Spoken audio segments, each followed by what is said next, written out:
Hello and welcome back to another episode of Chairs and Desks. Thank you guys for joining us today for episode 20. Can you believe that? It's 10 times 2. I'm going to put a little 20 right here.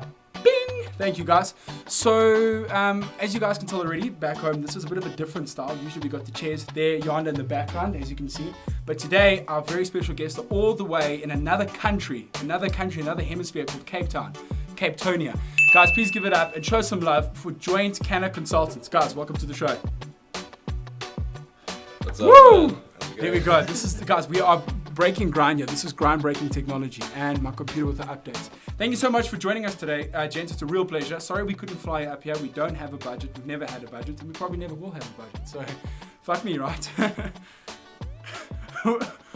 We can relate. Guys, listen, I don't know if you know how strong your presence has felt in Johannesburg, because you guys being on our show has been like a long time coming, because a lot of people have referred to you. We had Keith McKay was talking about you.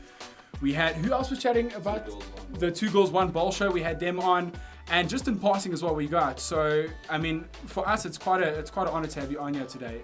Your message has carried very far through to Johannesburg and what you guys are doing. And we're like, damn, we need to hop on this bandwagon, because I feel like the time is nigh. I don't know how, if you guys can consolidate that.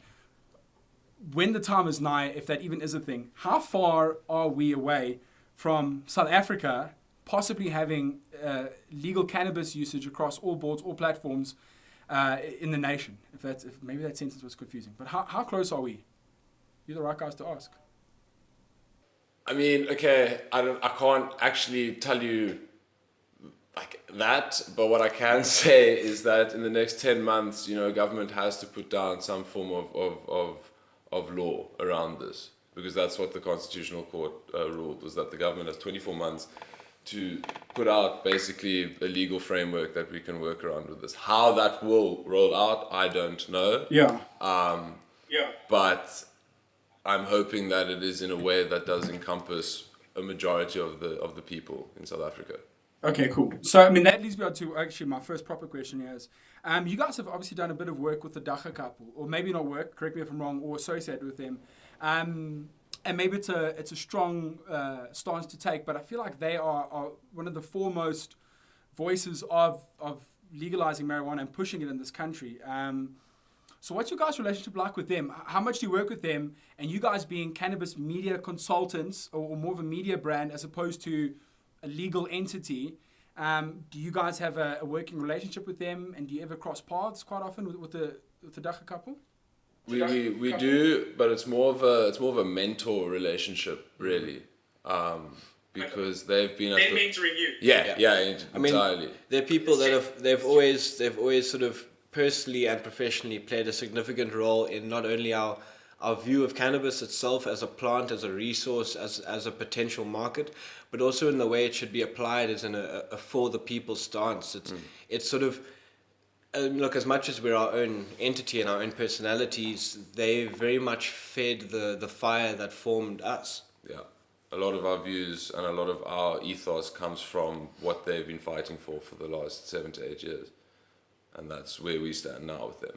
So it's a very special relationship to us. It really, really is.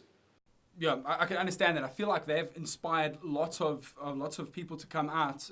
Not the woodwork. That's a crap saying. Sorry, but media consultants or guys that have got promoting CBD oils, etc., etc. Like everyone, I don't know if it's fair to say you guys must have seen it more than me. People may have been too scared to voice their opinion. Like it was something that was frowned upon. I feel like a lot of people still do frown upon it. It's the gateway drug. It's all this crazy shit that we're scared about. So your guys, Joint Canna Consultants, how long were you guys advocating and pushing for a bit of lag there? Bit of lag here at Chairs and Desks. We've got the best lag, Johannesburg lag. Let me take it again, gents. It's fine. How long have you guys, as individuals, as Josh and Simon, been kind of advocating it in your own personal time before you decided, let's have a name, let's have social media presence, let's affiliate ourselves with Fields of Green or the Dacha couple, etc., etc. Tell me a bit about that journey and how long back it started for you guys and how you've grown. Okay, wow, that's like... Loaded question, loaded chitty, bang, motherfucker. So what would be... That's like a long time. That's like, I would say 5-6 years. I'm 23 now. I started smoking weed when I was like 15, and there's meant to be a third member, but he's unfortunately away. And that third member happens to be my best friend, and we went to high school together. This was their baby that kind of then developed into this broader scheme. We always said like, we want to imagine you could work with ganja. Imagine you could like sell ganja legally. You could smoke it, grow as much of it as you like. And we always saw what was happening in America and what was happening overseas, and we knew about Amsterdam and stuff, and we were like, imagine this could happen here. And that kind of just snowballed through the years, and then we got to a point where I got to a point where I just didn't give a fuck anymore, and I started taking photos of pot that I would find, different strains, different genetics that I would find around Cape Town. And I'd post it on Instagram because I was like, if Americans can do it, why can't I? And I wasn't really clued up on the whole like community guideline, like social media, like rules and regulations.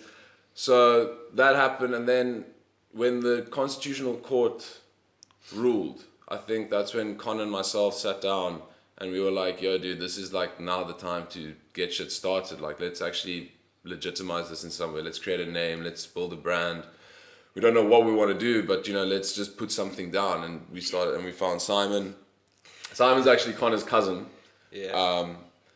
So I've business. I like it. No, see, because the thing is, I've always been a smoker, always been sort of an on the side activist in the way of I've never really had an into the community as much as I did sort of by linking up with these guys. So the thing is that I was a marketing professional in the corporate world, very in offices, 20 hours a day type vibe, and eventually I was like, okay, what the hell am I doing? I would much rather be editing, making music, out filming, smoking dope on top of everything else. It's just the cherry on top, yeah. Exactly. So it's like, why am I sitting? I was literally sitting in an office for 8, 10, 12 hours a day, going, but my plants are at home. I'm not looking after them. I'm paying for a house that I never get to see.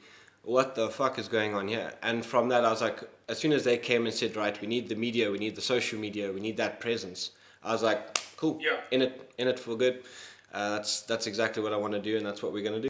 I just want to take it back a few minutes. Can you guys give a shout out to the third member who's not here? We like giving shout outs. Shout out Connor Davis. Shout out, you'll find him at Medicated Photography on Instagram. It's this beautiful bald man, absolutely gorgeous human being. Love him. Love you, Connor. Connor, that one's for you. Sorry you couldn't be on the interview today, but just so we're keeping you in mind here in Chairs and Destes. Thanks, gents. Okay, so I've got another question here. I know the desired outcome for all the South Africans, well, maybe not all of them, all the guys that are pro-marijuana is we want it to be legal so we can consume it in the simplest sentence possible. What is a more realistic desired outcome? Do you guys find that maybe you three as the team of three or South Africans, do we need to have smaller goals to set? Like our next desired outcome will be here in June, we want this to be passed or this. Or do you just focus on the ultimate picture of it must be legal as soon as possible so we can use it? Or is it not that, you don't put it that gingerly? My personal opinion around it is I don't think you should be that Structured, erratic with it in terms of how quickly you place it. There are so many facets of this that you need to look at when bringing it into the regulated part of our society, and it is an industry.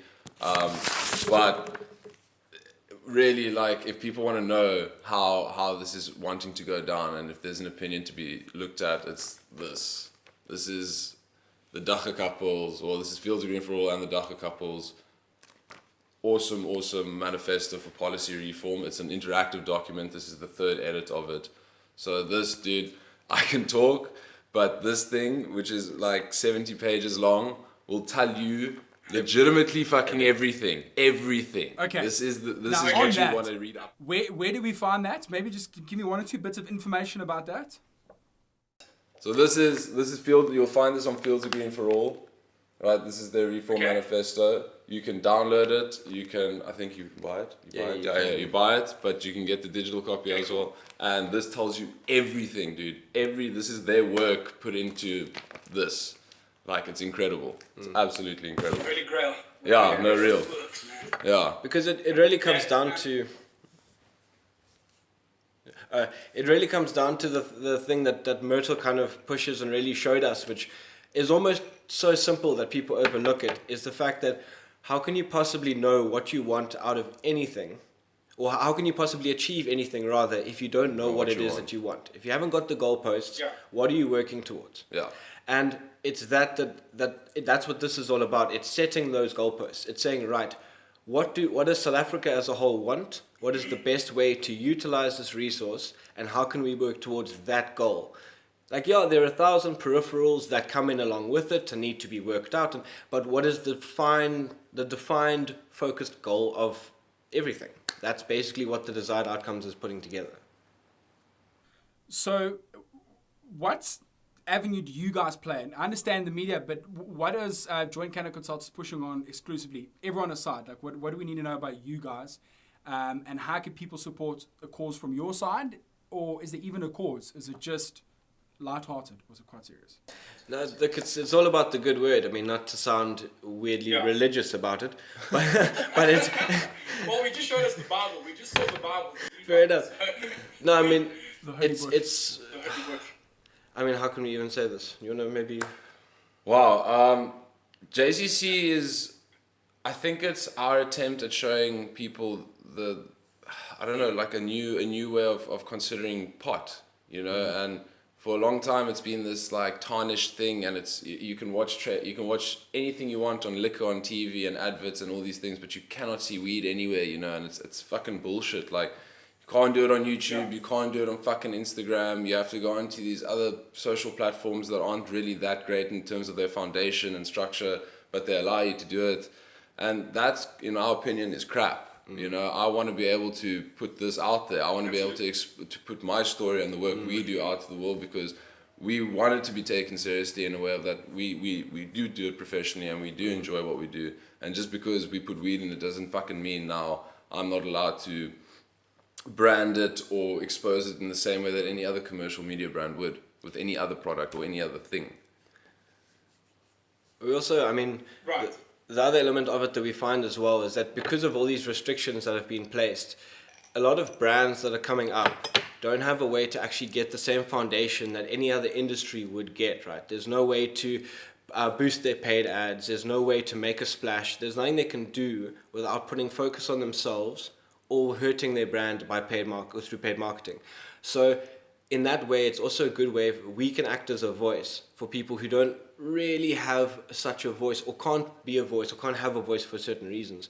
We can also interact with them, put them on the map in some way or shape or form, and kind of say, well, you know, if we can form a bridge between a community and these pockets of individuals, then let's do that. Let's build a greater community. Let's make sure everyone has the information they need, and make sure that everyone is fairly educated. And through it, we can hopefully get a bit educated and experience all these people as well. So just looking at the growing, being a grow consultant and helping provide the grow installations, tell me a bit about that, because that also is just as, if anything, it's interesting. You guys go to clients or people, you're assisting their grow, you're helping them grow. Is it from seed? Is it up to the big part? That's just really cool. I'm just keen to know a bit more about that. It's not as fancy as it sounds. It's more along the lines of, because people are allowed to grow at home now, we felt it would be nice to kind of put out... We're like glorified gardeners in a way, where, you know, I don't care if you want to grow one plant or 10, I'll come to your house and show you, like, if you're a beginner or intermediate, I'll be like, cool, you need this soil, yeah, you need this seed, this is your whatever strain you want to grow, this much sun, I'll place it properly, you know, I'll just do the things that you might not know what to do with in the beginning. And that's just that's the service really. It's nothing too fancy. Simon, you want to add on to that? Maybe to bring it back, I think to your question in the way of like sort of support for us. In that way, our main focus is actually just to exposure. So in that way, like, follow us, listen to our videos, watch our videos, share our videos, like, interact with us, get to know us. That's how, like, we really just want to build a community. Because that's the thing, is that we've noticed in certain parts of the country, especially like up in Jozi especially, there's a lot more of a tight-knit community around these sorts of industries. Cape Town, it tends to be a lot more like fragmented. There's a lot more, like, no one really talks to each other outside of their own bubble of interaction. And what we're really trying to do is bring all of those people together and say, look, South Africa as a whole, but Cape Town specifically, we have a voice in the cannabis world. We have, sort of a flag to plant, if you will, in this space. And the only way we can do that is together as a community within the South African community. And so that's, all we really ask people is just interact with us, like have a bit of fun with us, follow us on our journey, and really just, if you think you want to see us somewhere, or you want us to do something in particular, you think we can do something around what you're doing, get in touch and let's see what we can do, because it really is just about building a community for us. That is the world we want to one day live in. And listen, gents, so on that, I do need to start tying it down. So what I wanted to ask, and like we do, I know we've touched on one or two social media platforms. A nice big final wrap-up. Tell us, the audience, where we can find your stuff, all the social media that you want to be discovered on. Hit me up. Where do we find everything to do with you guys? Instagram and Facebook and the Weed Tube, because YouTube doesn't like us. Yeah, we have got YouTube as well, but it's not as updated as often, just because we have to be very careful about how much content and we really what content we put on there. Yeah. Wow, I didn't know YouTube was a thing. My bad. That is crazy.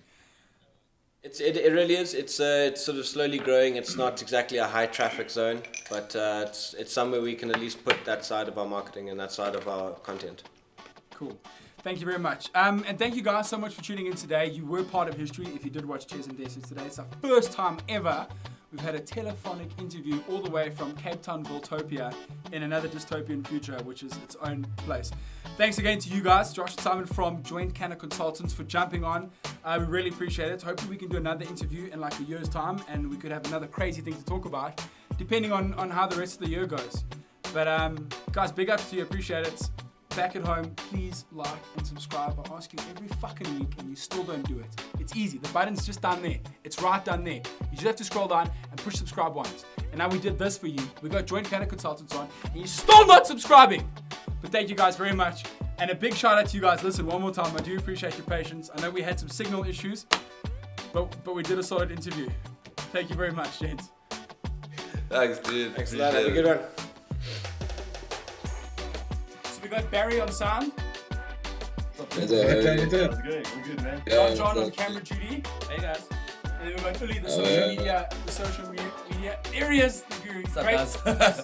He gets great blood. Yes! 2 family members. I don't know. He doesn't suck strangers.